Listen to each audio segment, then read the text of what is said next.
உங்களுக்கு நாங்க ஏன் டாக்ஸ் கொடுக்கணும்னு கேட்டோம்னா, உங்களுக்கு ஸ்ட்ரீட் லைட் போடுறோம், நாங்க வந்து ரோட்டை ரெடி பண்ணி கொடுக்குறோம், நீங்க வந்து என்ஜாய் பண்றதுனால தான் நாங்க இந்த வரியை போடுறோம்ன்றாங்க. அதனால ராமநாதபுரத்துல மட்டும் ஒரு தீர்ப்பு வந்திருக்குது.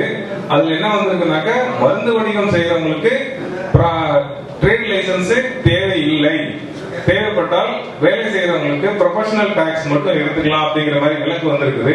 மத்திய அரசும் சரி, மாநில அரசும் சரி, ஒரு வணிகர்கள் மேல வந்து மிகப்பெரிய சுமையை கொண்டு வந்திருக்கிறாங்க.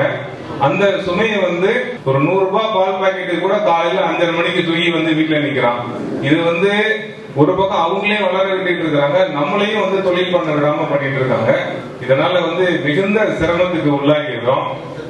நம்ம சங்கங்கள்லாம் சேர்ந்து ஒரு ஒற்றுமையான ஒரு முடிவோடு எடுத்து இந்த அரசுக்கு வந்து நம்மளுடைய கண்டனத்தை தெரிவிக்கணும். இந்த 3 வருஷங்கிறத வந்து ஒரே வருஷமா மாற்றி பழைய ஸ்லாப்ல தான் நம்ம வந்து வரி கட்டணும் அப்படிங்கறது நீங்க கொண்டு வரணுங்கிறது என்னுடைய தாழ்மையான வேண்டுகோள்.